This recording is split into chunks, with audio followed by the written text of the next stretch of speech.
Al-Fatihah. A'udzu billahi minasyaitonir rajim. Bismillahirrahmanirrahim. Alhamdulillahirabbil alamin arrahmanir rahim maliki yaumiddin. Iyyaka na'budu wa iyyaka nasta'in ihdinas siratal mustaqim. Siratal ladzina an'amta 'alaihim ghairil maghdubi 'alaihim waladdallin. Bismillahirrahmanirrahim. Assalamualaikum warahmatullahi wabarakatuh.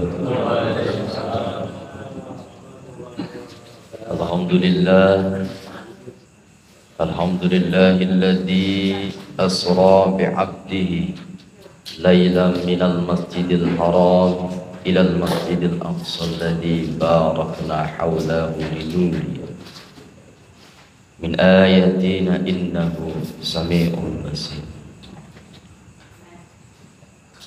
Allahumma salli ala ruhi sayyidina Muhammadin fil arwah wa salli ala jasadi sayyidina Muhammadin fil ajsad wa salli ala qabri sayyidina Muhammadin fil qubur wa balligh ruha sayyidina Muhammadin minna tahiyatan wassalam. Allahumma aftah alaina futuhal arifin bihikmatika wa karamatika abadan abadan birahmatika ya arhamar rahimin. Allahumma barik lana fi Rajab wa Sya'ban wa ballighna Ramadan. Allahumma barik lana fi Rajab wa Sya'ban wa ballighna Ramadan. Allahumma barik lana fi Rajab wa Sya'ban wa ballighna Ramadan. Ilahi anta maqsudi wa ridhaka matlubi a'tini mahabbataka wa ma'rifat. Yang sama-sama kita muliakan, yang sama-sama kita takdimi guru kita sekalian, murabbir ruhina mursyiduna As-Sayyid Syekh Ahmad Shahibul Wafadajul Arifin. Semoga beliau selalu ada dalam rahmatnya Allah, ditambah barakah dan karamahnya sehingga terlimpah kepada kita sekalian. Amin ya Allah. Dan juga yang saya hormati seluruh pemangku majlis, pemangku manakib, itu jamaah Majelis Zikir Nurul Hidayah. Mudah-mudahan Allah Subhanahu wa taala memberikan rezeki yang barokah, dimudahkan segala urusannya, dikuatkan jismaninya, dan juga diistiqomahkan di dalam mengamalkan amal yang thariqah qadiriyah maksabah. Wabil khusus saya hormati juga para asatidz, para ustaz, para mubalik. Alhamdulillah malam hari ini banyak para ustaz-ustaz yang hadir, yang tidak bisa saya sebutkan satu persatu karena hampir semuanya rata-rata ini ustaz semua nih, masya Allah. Mudah-mudahan majelis kita malam hari ini tercatat sebagai majelis yang termasuk amal soleh dan mudah-mudahan menjadikan kita diangkat derajatnya oleh Allah Subhanahu wa ta'ala dengan barakah dan karamah daripada guru kita pengersah Guru Agung Syekh Ahmad Shahibul Wafadajul Arifin.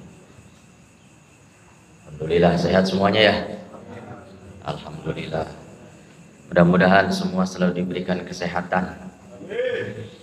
Puji syukur kita haturkan kehadirat Allah Subhanahu wa taala yang mana malam hari ini kita masih diberikan nikmat oleh Allah dikuatkan jismani kita, digerakkan ruhani kita, sehingga kita terdorong untuk hadir ke majelis ini. Karena satu nikmat yang terkadang kita lupakan yaitu nikmat sempat hadir. Alhamdulillah. Nah, kemarin kan kita mau sholat Rajab malam pertama ya. Nah, Allah tidak memberikan kesempatan. Berangkatnya sudah siang, tapi masya Allah, karena Allah tidak memberikan kesempatan, ya maghrib pun masih di tengah jalan. Alhamdulillah, malam hari ini kita diberikan kesempatan untuk bisa melakukan amaliyah hikmat, amaliyah manaqib yang tadi sudah kita barengi dengan amaliyah zikir dan khataman. Mudah-mudahan amaliyah kita malam hari ini diterima oleh Allah Subhanahu wa taala dan diridhoi oleh guru kita. Amin ya Allah ya Rabbal alamin. Yuhaliwan rahimakumullah. Bulan ini alhamdulillah kita sudah memasuki bulan Rajab. Jadi ada beberapa hal yang perlu disampaikan di bulan Rajab ini supaya tidak terlewat, karena hanya 1 tahun sekali gitu. Jadi supaya tidak terlewat, kita harus saling mengingatkan bahwasanya di bulan Rajab ini ada amaliyah-amaliyah yang dituntunkan oleh guru kita. Amaliyah-amaliyah itu sangat-sangat bermanfaat bagi kita, tapi terkadang kita tidak menyadari, sehingga untuk mengamalkan itu nanti ajalah, nggak sempat. Tapi kalau kita mau mengamalkan, masya Allah, di situ banyak rahasia yang kita tidak sadari. Jadi pangarsa Abah itu tidak banyak omong lah istilahnya. Itu Pak omong, lu penting gawe. Kalau bahasanya Pak Prapto, sepi ing pamrih, rame ing gawe. Pokoknya amalin aja, mikirin pahalanya apa ini nggak usah. Tapi bukan berarti kita tidak harus tahu. Kita juga perlu tahu supaya apa? Supaya menguatkan. Ya. Salah satunya adalah amaliyah yang sudah kita lakukan kemarin malam pertama di bulan Rajab. Kita melakukan sholat sunnah Rajab. Berapa rakaat kemarin? 12. Oh, berarti melakukan. Kalau 12 berarti nggak melakukan. Kalau 10 berarti melakukan, mengamalkan. Nah, kemudian kemarin malam Jumat pertama 12 rakaat. Jadi masih ada 2 kesempatan lagi, yaitu malam 15 dan malam terakhir di bulan Rajab. Jangan sampai terlewatkan. Karena fadilahnya dengan kita melakukan sholat sunat Rajab itu sama halnya kita mensucikan Allah. Kalau sholat Rajab kemarin yang dibaca Subuhun Kudus Rabbul Malaikati, artinya kita mensucikan Allah dengan merendahkan diri kita. Supaya apa? Supaya kita bisa meninggikan Allah, mengangkat menundukkan derajat kita di hadapan Allah dengan memuliakan, mengagungkan Allah serta mensucikan Allah. Supaya apa? Supaya kita bisa diperjalankan oleh Allah. Nah, tadi ayatnya adalah subhanalladzi asra. Di depan tuh ada subhanalladzi asra bi abdihi. Maha suci Allah yang memperjalankan hambanya. Kenapa kok tidak disebut yang memperjalankan Rasulullah Muhammad? Karena itu adalah contoh. Artinya bukan hanya Rasulullah Shallallahu Alaihi Wasallam saja yang diperjalankan oleh Allah, tapi umatnya pun bisa diperjalankan oleh Allah. Dengan catatan umatnya adalah umat yang mutaba'ah kepada Rasulullah, mengamalkan tuntunan risalah Rasulullah yang tertuang, yang termaktub di dalam Al-Quran. Al-Quran. Tapi kelas kita belum bisa menerjemahkan, belum bisa mentakwilkan Al-Quran, belum tahu rahasia-rahasia Quran, maka kita butuh pembimbing. Siapa pembimbingnya? Yaitu Syekh Mursyid. Maka dengan kita mengikuti, kita mutabaah kepada Syekh Mursyid, berarti kita mutabaah kepada Rasulullah. Dengan kita mutabaah kepada Rasulullah, maka ada kesempatan kita akan diperjalankan oleh Allah. Nah, maka para sahabat tidak mau detailkan seperti ini, amalkan saja. Maka dengan kita mengamalkan, insya Allah kita termasuk golongan orang-orang yang mensucikan Allah, sehingga Allah akan perjalankan kita.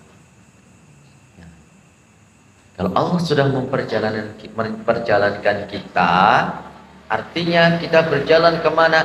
Berjalan menuju Allah. Karena Rasulullah SAW ketika beliau melakukan Isra Mi'raj, itu beliau dipanggil oleh Allah untuk menghadap Allah, diperjalankan untuk menghadap Allah. Jadi kita pun bisa, dengan catatan kita mengikuti Rasul, dengan catatan kita mengikuti orang yang mengikuti Rasulullah, yaitu Syekh Mursyid. Dengan kita berjalan dan diperjalankan oleh Allah, setelah kita mensucikan Allah, kemudian Allah Subhanahu wa ta'ala memperjalankan kita dengan apa?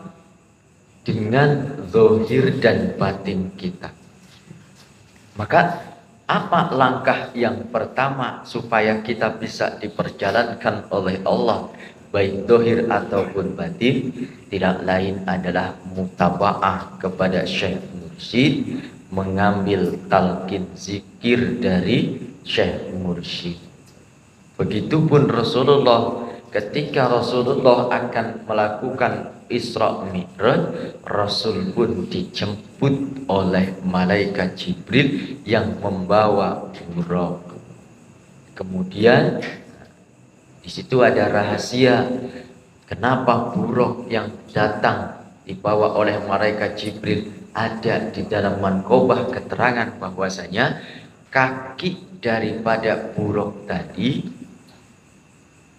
bersinar seperti nur, tapi kakinya tidak bisa diam, terus bergerak. Buraq tadi kakinya bersinar seperti nur dan tidak bisa diam. Artinya yang bisa menghantarkan kita untuk sampai kepada Allah tidak lain adalah nur. Karena untuk menempuh perjalanan kita sampai kepada Allah, itu jaraknya tak terhingga, yang begitu jauh. Maka supaya cepat, supaya bisa sampai kepada Allah, maka kita butuh kendaraan yang bisa menghantarkan kita kepada Allah dengan secepat kilat. Maka itulah disebut nur. Pun di Al-Quran disebutkan alladzi barakna haulahu linuriya.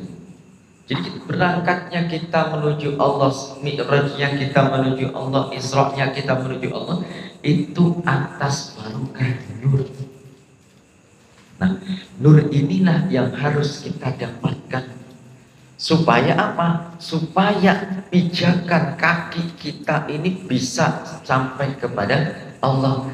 Dan tidak lain yang menjadi pijakan kita ini adalah satu perkara yang di dalam qalbu kita tidak bisa kita kendalikan atau terus bergerak.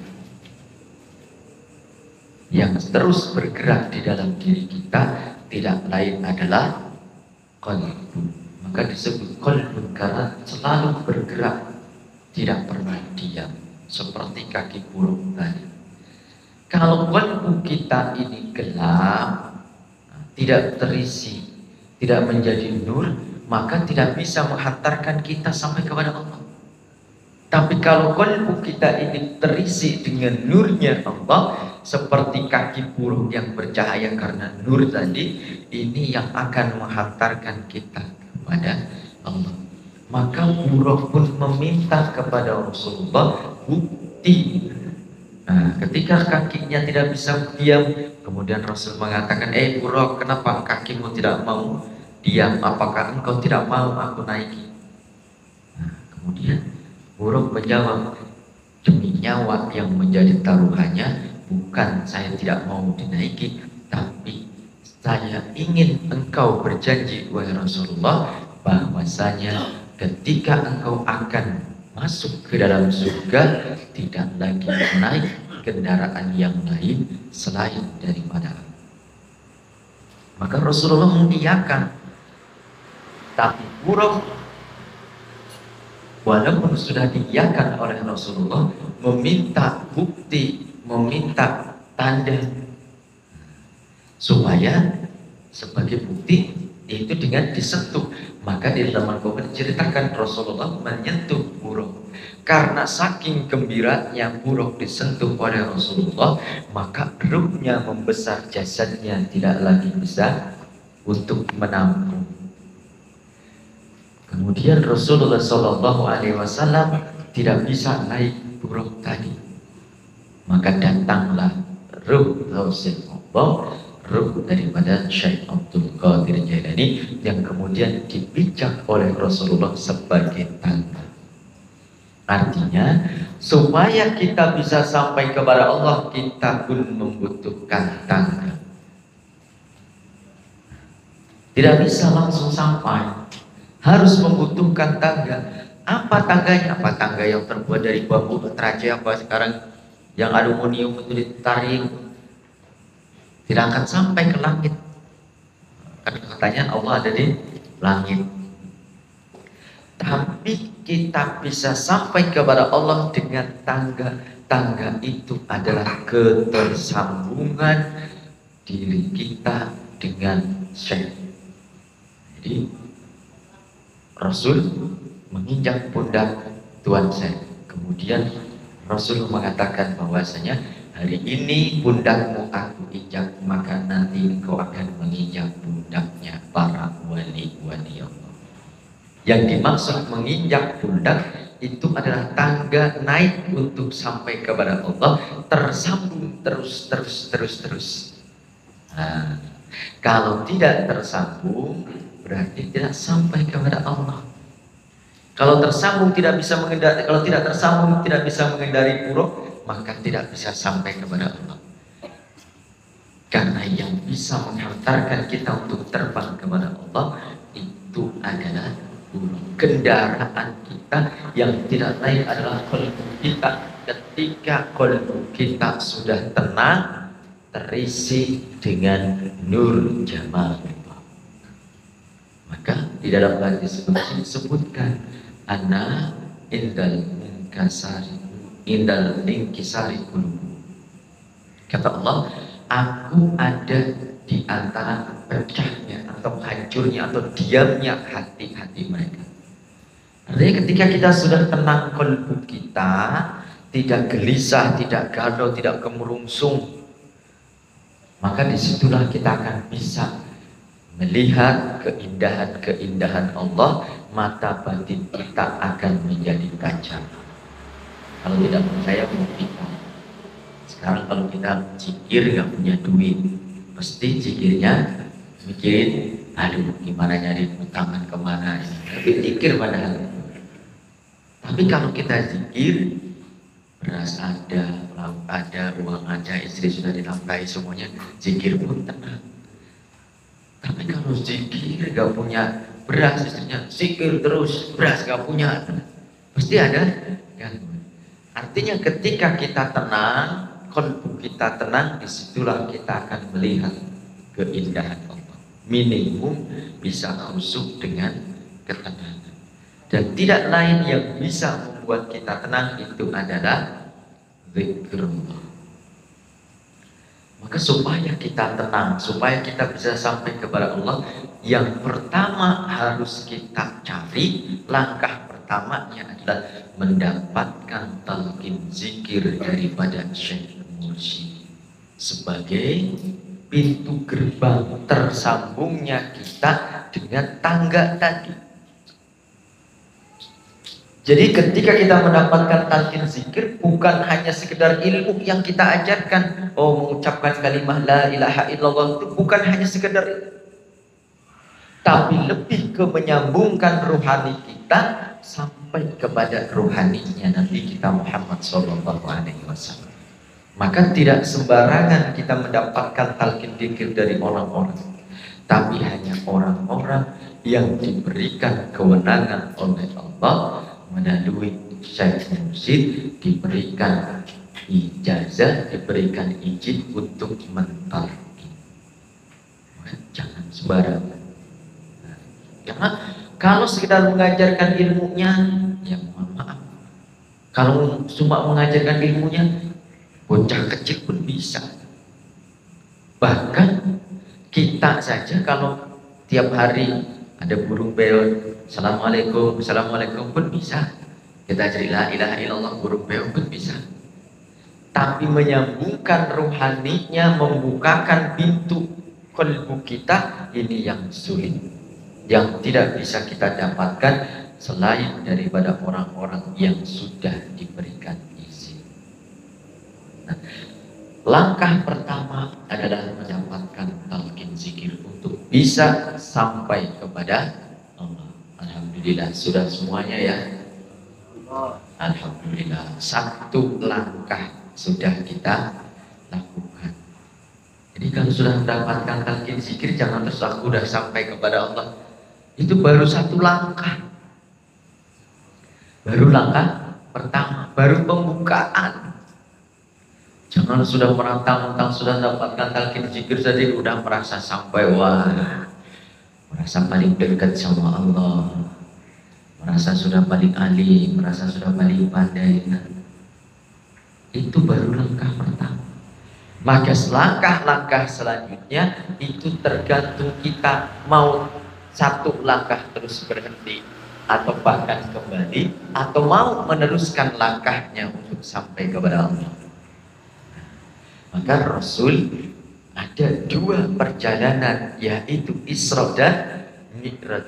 Maka ketika kita sudah mendapatkan talqin zikir, sudah diberikan zikir jahar dan zikir khafi yang ada di dalam diri kita, amalkan. Maka dengan kita mengamalkan itu, kita meneruskan langkah yang pertama. Jadi sudah ditalqin, diamalkan. Cara mengamalkannya pun harus betul.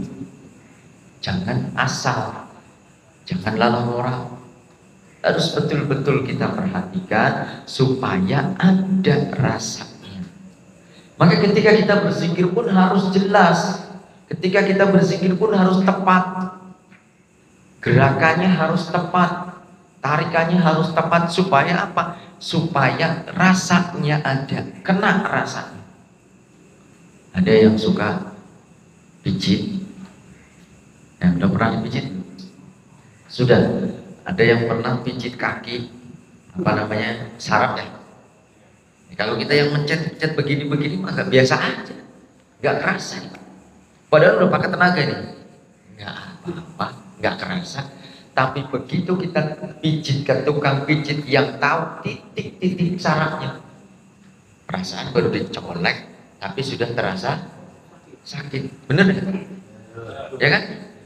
Kita pijit kaki kita sendiri biasa-biasa aja, begitu ahlinya tukang pijit baru nempel aja kita udah teriak-teriak. Karena apa? Titik sarafnya tepat. Nah, maka dengan dipijit seperti itu akan terasa di dalam diri kita. Penyakit-penyakit yang ada pun akan cepat sembuh. Wah, penyakitnya misalnya nggak punya duit, nah terus dipencet sini sembuh gitu. Kan gitu Pak. Tukang-tukang saraf kita tahu, oh ini penyakitnya ini di sini penyakitnya di sini. Begitu dipijit, selesai dipijit badan terasa seger, penyakitnya berkurang. Pun begitu ketika kita berzikir. Kalau kita berzikir, titik-titik latifahnya pun harus tepat. Supaya penyakit-penyakit yang ada di masing-masing latifah itu bisa dihilangkan, diobati, disembuhkan dengan zikrullah. Maka ketika kita berzikir, tepatkan latifahnya. La,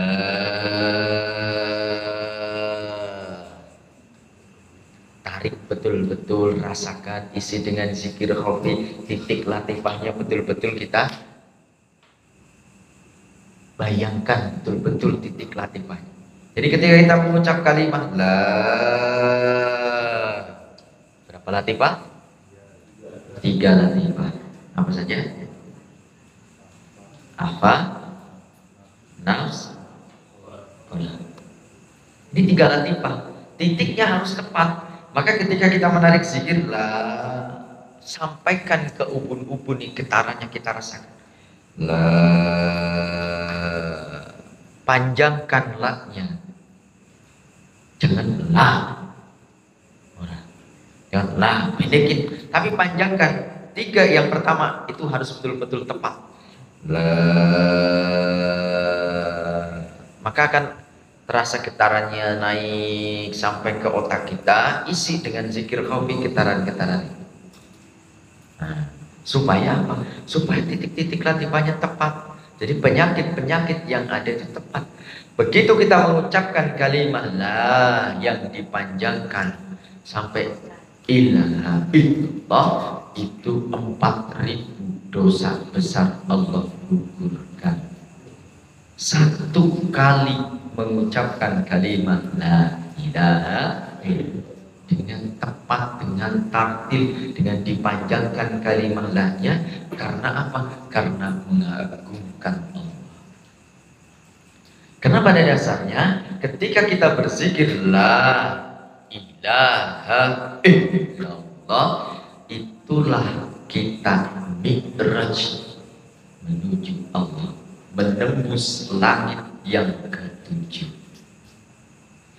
3 latifah kita tembus ketika mengucapkan kalimat la ilaha, 2 latifah, illallah, 3 latifah. Maka zikir kita ketika kita berzikir harus betul-betul tepat titik-titiknya, supaya penyakitnya itu hilang, sehingga masing-masing latifah terisi dengan asal zikir. Jadi la ilaha illallah itu latihannya, bekasnya atau buahnya yaitu hidupnya hati dengan zikir khafi. Maka jangan bangga kalau kita sudah banyak zikirnya tapi qalbunya keras.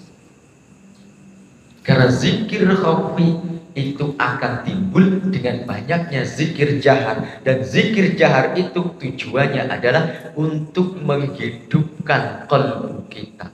Jadi kalau kita gayaan zikirnya banyak, zikirnya keras dikit, tapi qalbunya juga keras, berarti zikirnya belum berbekas. Yang kita cari adalah bekasnya zikir. Supaya apa? Supaya titik-titik latifah ini terisi. Yang pertama diisi adalah latifatul qalbi, karena tempatnya kita, pusatnya diri kita itu ada pada qalbu. Nanti di dalam qalbu ada fuad, nanti di dalam fuad ada, di dalam qalbu ada sir Allah. Maka qalbu kita inilah yang pertama kali diisi dengan zikir khafi. Kalau qalbu kita ini sudah terisi penyakit-penyakit dalam qalbu kita, ada iri, dengki, hasad, sombong, merasa paling ini, merasa paling itu, semuanya itu sudah hilang, maka qalbu kita ini akan terisi dengan zikrullah. Kalau sudah terisi dengan zikrullah, maka dengan sendirinya qalbu kita ini adalah doing dhikr, automatically berzikir dengan sendirinya. Inilah yang disebut dengan qalbu kita hidup dengan zikrullah. Walaupun kita sedang tidur, walaupun sedang bekerja, walaupun sedang ngopi-ngopi, tapi qalbunya tetap hidup dengan zikrullah. Ini tujuan berzikir. Jadi nikmatnya berzikir adalah ketika qalbu kita tenang. Karena dengan ketenangan tadi kita bisa melihat nur jamal Allah, melihat keindahan-keindahan Allah dengan basirah kita. Kalau qalbunya tidak tenang, maka tidak akan bisa melihat. Maka tugas kita tadi melakukan Isra dan Mi'raj. Isra-nya adalah dengan melakukan zikir jahar, khataman dan manakib. La ilaha illallah. Pada maghrib khataman, pada isya khataman, sebulan sekali manakib datang. Ini adalah bagian daripada Isra-nya kita. Mi'raj-nya adalah memenuhi latifah-latifah yang ada di dalam diri kita dengan zikrullah. Maka latifah yang pertama yaitu latifatul qalbi, isi dengan zikrullah. Kalau qalbu kita ini sudah penuh, dengan sendirinya akan memenuhi latifatul ruh. Kalau latifatul qalbi penuh, latifatul ruh penuh, dengan sendirinya akan naik, terisilah latifatul khafi. Kalau qalbu penuh, ruh penuh, khafi penuh, baru naik ke latifatul sirri. Tapi kalau qalbunya bolong, qalbunya tidak penuh, walaupun sudah di latifatul sirri, akan kembali lagi ke titik awal. Maka penting di dalam thariqah adalah istiqomah. Karena sudah talqin puluhan tahun, sudah mengamalkan. Ngocak mau baru tahun kemarin, baru ngamalin paling 10. Nggak boleh begitu. Tidak ada orang yang sudah talqin puluhan tahun terus dijamin paling dekat dengan Allah, tidak. Karena kalau qalbu terisi, ruh terisi, khafi terisi, sir terisi, tiba-tiba qalbunya bolong, turun langsung. Kalau anak kecil lihat permainan ular tangga, nah gitu udah tinggal satu langkah sampai, tiba-tiba mundur 3 langkah, terus turun ular tiba-tiba langsung bisa. Jadi hidup kita ini kayak ular tangga, naik, turun, naik lagi, tiba-tiba loncat, nanti turun lagi. Pentingnya istiqomah. Dan kita tidak bisa mengejas diri kita karena kita sudah lama, karena kita sudah ini, kemudian kita naik derajatnya. Kalau ada pengakuan sedikit saja di dalam diri kita, sama halnya itu kita ada di titik yang paling bawah. Nah, apalagi kita seorang wali, mankobah yang karena ini mankobah ke 15, mankobah ke 16. Mankobah ke-16, ada wali yang tidak mau mengakui kewalian Tuan Syekh. Wali saja bisa dicabut kewaliannya. Wali aja bisa jadi mantan wali. Ya apalagi kita. Ya kan? Kita yang banyak dosa terus merasa, oh saya paling ini paling. Wali saja karena merasa dirinya lebih, dicabut kewaliannya oleh Allah. Dan apalagi kita yang cuma wali murid, maka tidak ada pengakuan bagi diri kita. Sedikit saja ada pengakuan diri kita, maka disitulah Allah merendahkan kita, Allah mencampakkan kita, Allah melemparkan kita kemana? Ke tempat yang paling buruk. Maka perjalanan kita ini yang adalah perjalanan taraqi tanazul, naik turun. Dari kita diciptakan dari bi'asani takim, kemudian diturunkan sampai ke aswala safilin. Supaya apa? Supaya beribadah menambah diziyadai unsiyah wa qurbiyah, menambah kenikmatan bermesraan dengan Allah dan menambah kedekatan dengan Allah. Tapi semuanya itu akan hilang ketika ada pengakuan diri. Sedikit saja ada pengakuan dalam diri kita, hancur sudah. Pentingnya istiqomah, terus belajar, diamalkan saja sebaik-baiknya. Maka dengan mengamalkan, insya Allah kita diperjalankan oleh Allah, diberikan kesempatan untuk Isra dan Mi'raj. Isra-nya pun harus kita tempuh. Jadi supaya kita bisa Mi'raj, kita bisa mencontoh. Jadi ketika Rasulullah Mi'raj itu ada satu perkara atau satu benda yang mendapatkan barokah yang luar biasa.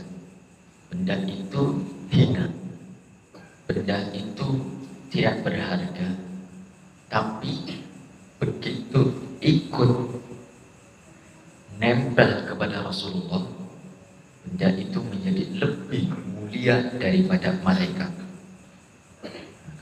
Kata Rasul, innama bainana wa bainallah waqtan la yadkhuluna ghairuhu. Sesungguhnya antara aku dan Allah, kata Rasul, ada waktu di mana tidak ada yang bisa masuk selain daripada Allah. Jadi ketika Rasulullah SAW Mi'raj, kemudian bertemu dengan Allah di arasy Allah, itu tidak ada yang tahu, bahkan malaikat Jibril pun tidak ikut. Malaikat Jibril hanya mengantarkan sampai ke Sidratul Muntaha. Begitu sampai Sidratul Muntaha, malaikat mengatakan, ya Rasul, engkau sendiri lanjutkan perjalanan. Karena begitu aku masuk, lawatanutu an maratan lahkalau. Begitu aku masuk satu jengkal saja, melangkah satu jengkal saja, maka aku akan terbakar. Itu kata malaikat. Jadi bertemunya Allah, bertemunya Rasulullah dengan Allah itu tidak ada yang tahu kecuali Allah dan Rasul saja. Maka Rasulullah ada waktu yang hanya Allah dan Rasulnya saja. Nah, ini ada benda yang begitu mulia ikut bertemu dengan Rasulullah ketika Rasul menghadap Allah. Apa itu? Kulit yang dijadikan terompah yang dibawa oleh Rasulullah. Karena nempel di kaki Rasulullah, kemana-mana Rasulullah pergi ikut terbawa. Bahkan Rasul Mi'raj ikut terbawa, Rasul Isra ikut terbawa. Padahal kulit itu kalau jadi sandal ya mana kita injek-injek. Tapi kulit ini karena selalu ada di kaki Rasulullah, kemanapun beliau pergi selalu terbawa. Maka kita kalau ingin mulia, kalau kita ingin bisa sampai kepada Allah, kita nempel saja kepada Syekh Mursyid.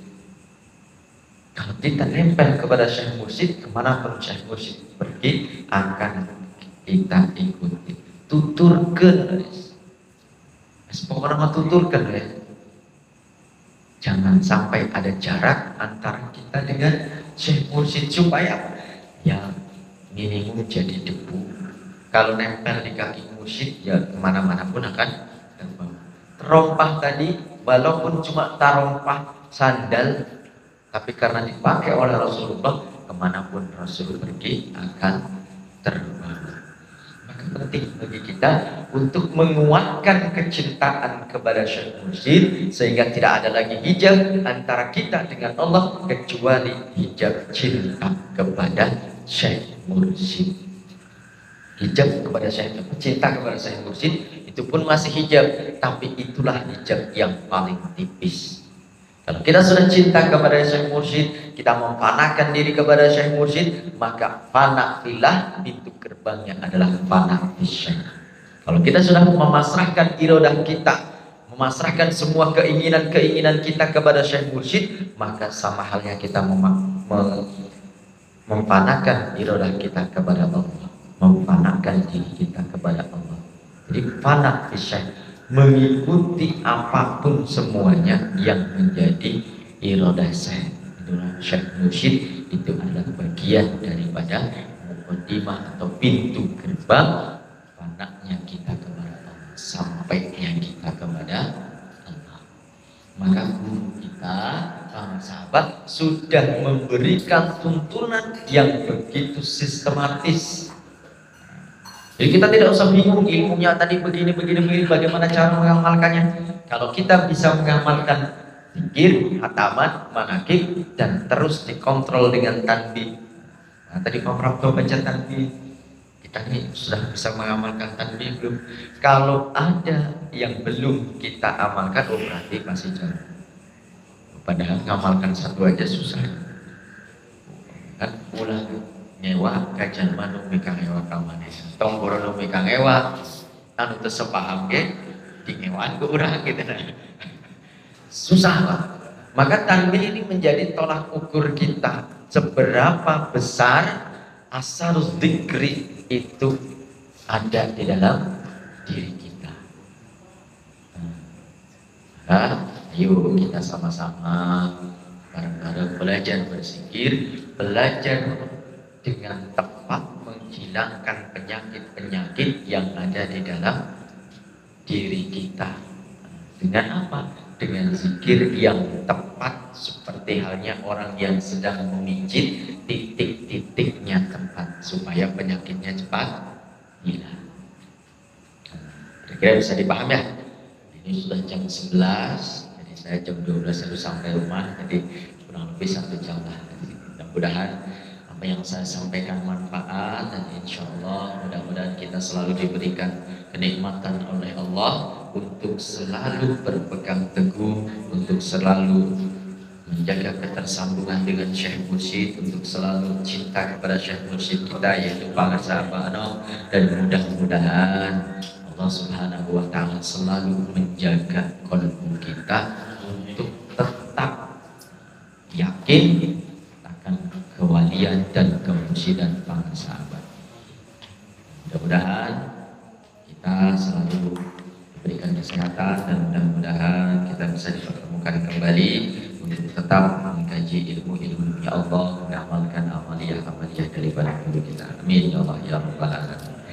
Kurang lebihnya mohon maaf. Bila taufiq wal hidayah. Wassalamualaikum warahmatullahi wabarakatuh.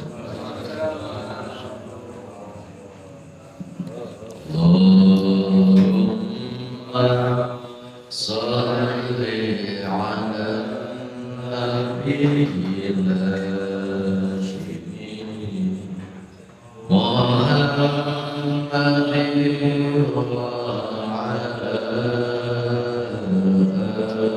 alihi wa sallim taslima. Allahumma salli ala nabiyil hashimi Muhammadin wa ala alihi wa sallim taslima. Allahumma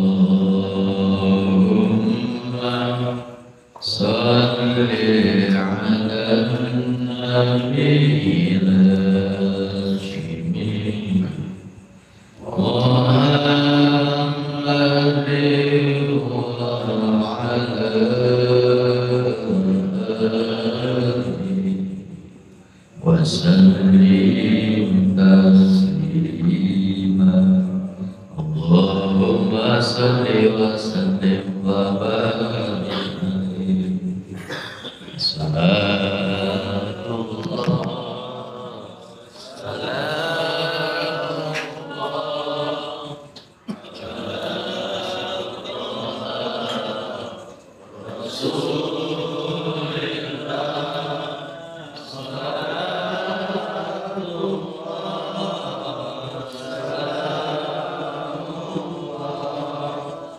Ya